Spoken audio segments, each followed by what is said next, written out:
성장판이 닫히면 그때는 해줄 수 있는 게 의사로서는 없어요. 골든타임을 놓친 거죠. 이 기본이 무너진 상태에서는 그 어떤 비싼 주사나 영양제가 다 소용이 없는 거예요. 유전은 출발선이지 결론이 아니라는 겁니다.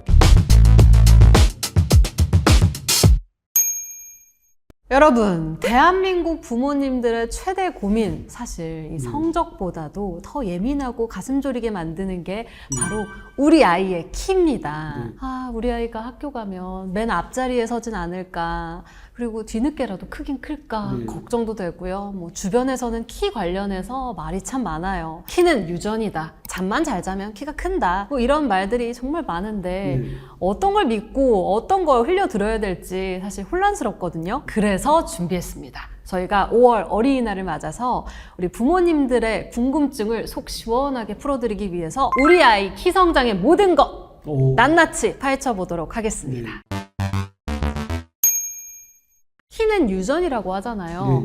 이게 키가 유전이다라는 말이 과학적으로 어느 정도 근거가 있는 말인지. 근데 그게 이제 유전적으로 우리가 그 키에 대해서는 이렇게 상한선, 하한선 있잖아요. 어떤 범위를 결정하는데 유전이 맞아요. 거의 유전이 미치는 영향이 70%라고 볼 수 있는데, 그럼 30%의 이제 여러 가지 다른 원인들이 있다는 거죠. 유전도 있지만 결국은 성장판도 있고 호르몬 분비는 어떻고, 그러니까 이게 결국은 부모님 혼자서만 고민할 것도 아니고 거기에서 막 죄책감 느끼고 그럴 게 아니라 항상 이렇게 내분비내과 의사하고 좀 상의해서 이 아이의 키를 좀 생각해 볼 필요가 있고요. 상한선과 하한선의 그 차이가 거의 뭐 15cm 이상 되기 때문에 사실은 내가 이제 어떻게 하냐에 따라서 그 범위 내에서 왔다 갔다 움직일 수 있다는 거죠. 여러분 들으셨죠? 부모님 키가 작아도 우리 아이 키 클 수 있습니다. 우리 아이 키가 언제까지 클 수 있는지도 좀 궁금했거든요. 네. 그 마지노선이 언제예요? 성장판이 닫히고 나서 키가 클 수는 없죠. 여자아이들 같은 경우는 초경이 이제 시작되면 뭐 하여튼 1, 2년 정도? 남자아이들은 수염이 나잖아요. 네. 목소리가 변성기가 되고 한 2, 3년 정도 지나면 성장의 속도가 더뎌지게 되는 거죠. 키가 뭐 언제까지 무한적으로 자라지는 않는 거고, 근데 이제 여자아이보다 남자아이들은 뒤늦게 키가 클 가능성이 많고, 더 크고 안 크고의 문제는 유전 외에 다른 요인들이 많습니다. 차차 말씀드리겠지만 뭐 잠을 어떻게 자는지, 영양 성분은 어떤지, 운동을 어떻게 하는지, 그런 것들이 아이의 키를 자라게 하는데 중요한 요인이라고 할 수 있습니다.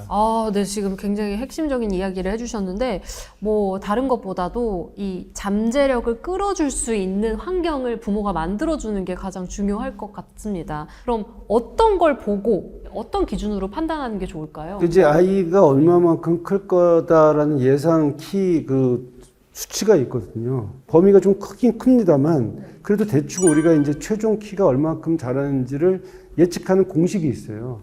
그게 뭐 어떻게 예를 계산해야 들면 돼요? 엄마 키하고 아빠 키를 더해서 남자는 13을 더하고 여자는 13을 빼서 반으로 나누는 공식들인데요. 이것도 역시 어디까지나 통계적인 평균치이지 하나의 최종 키를 점치는 예언서는 아니라는 거죠. 의학적으로 더 중요한 것은 얼마나 클 수 있냐보다는 우리 아이의 성장이 언제 멈추는지를 정확히 아는 게 중요합니다. 언제 멈추는지 정확히 아는 거, 이거 어떻게 알아요? 왜냐면 키 크는 시기가 누구나 똑같지가 않거든요. 뼈 나이를 보라는 겁니다. 뼈 나이가 어리다면 나이가 뭐 초등학교 6학년이라도 더 클 수가 있고 중학생이라 더 클 수가 있어요.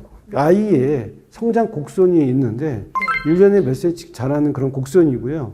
손이나 팔꿈치, 이런 어깨 이런 데다가 이제 우리가 엑스레이를 찍어서 성장판이 닫혔는지 안 닫혔는지를 보게 되는데 사춘기, 그 다음에 실제 나이, 골연령 다 종합을 해서 판단을 하게 되는 거죠. 아까 얘기했던 대로 유전이 70%라 하더라도 범위가 크기 때문에 그 울타리 내에서 이 30%의 환경적인 요인이 크게 작용할 수 있다는 거죠. 다른 것보다 우리 아이 뼈 나이를 정확하게 진단을 하는 게 먼저가 될 것 같다는 생각이 듭니다. 부모님들 사이에서는 이 성장 호르몬 주사, 네. 이거 굉장히 관심이 많거든요. 한 살이라도 어릴 때 빨리 맞춰야 효과가 있다, 이런 얘기가 있어요. 그렇지 않았습니다. 이 성장 호르몬도 결국은 이제 키가 크게 한 대신에 또 다른 어떤 부작용도 있거든요. 무조건 뭐 키가 작다는 이유로 맞는 영양제가 아니고요. 엄연한 치료제입니다. 그래서 이 성장판이 지금 닫혀 있는지 안 닫혀 있는지를 보고, 그 다음에 아직 닫히기에는 시간이 좀 남아있다. 그럼 급하게 성장 호르몬 주사를 맞을 필요도 없고요. 사실 성장 호르몬 치료는 호르몬 결핍증이 있거나 특정 질환에 대한 저신장증, 이런 애들이 위해서 만들어진 거예요. 키가 정상 범위에 있는데 남들보다 조금 더 키우고 싶다는 욕심 때문에 못했다고 이제 이 성장 호르몬 주사를 하면 이게 성장 호르몬 주사가 제대로 효과를 보고 크기보다는 또 다른 부작용 때문에 아이를 힘들게 만들 수도 있다는 거죠.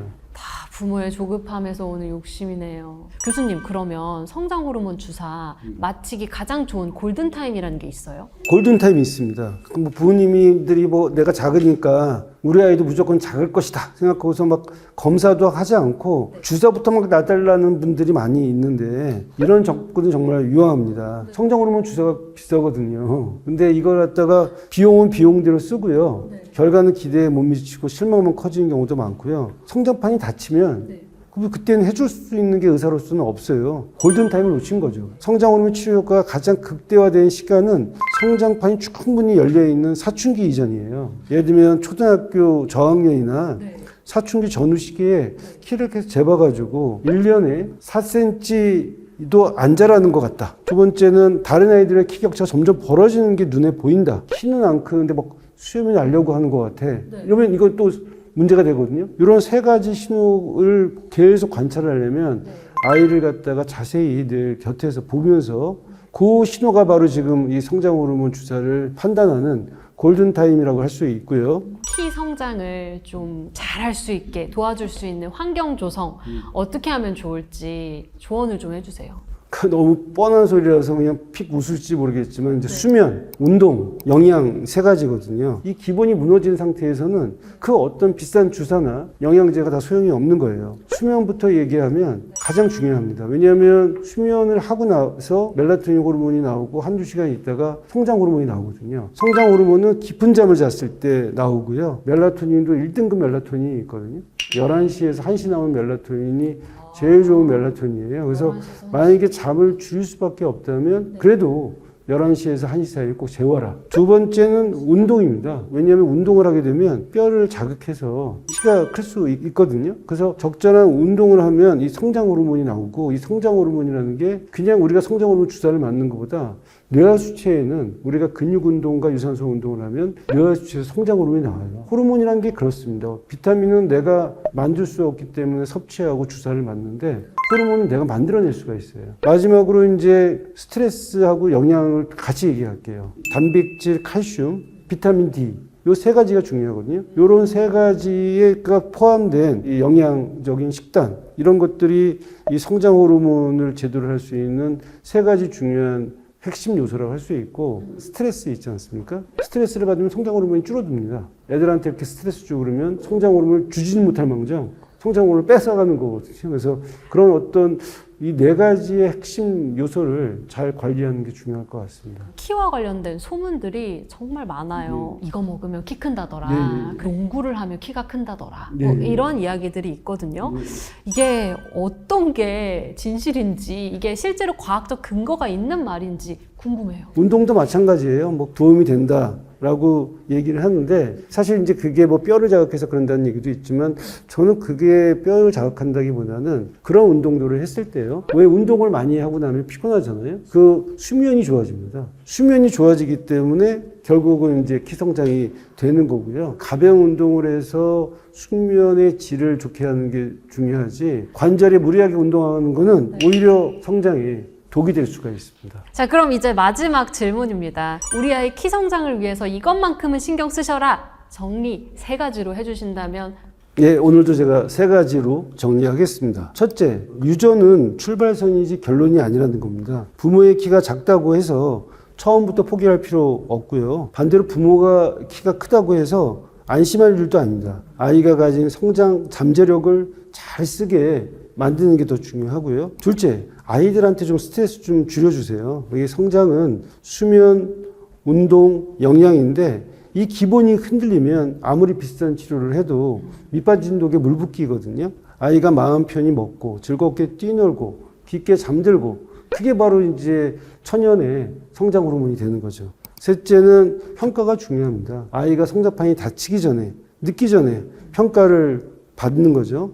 단순히 나이만 보고 얘는 좀 키가 안 자랐다, 늦었다, 빠르다 판단하지 말고 정밀 검사를 받으라는 거예요. 첫째는 유전, 둘째는 스트레스 받지 않게 하고 정확한 평가를 받아서 진짜 성장 속도를 평가하는 게 중요하다. 그렇게 말씀드릴 수 있을 것 같습니다.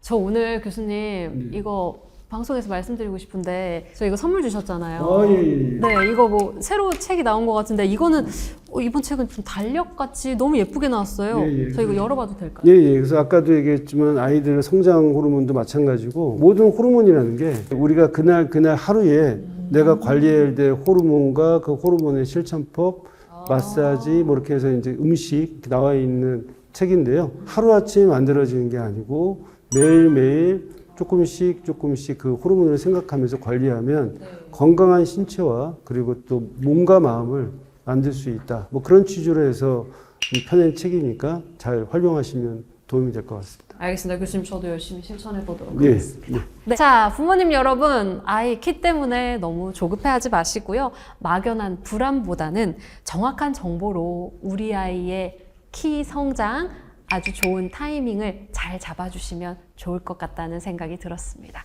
네, 감사합니다. 네.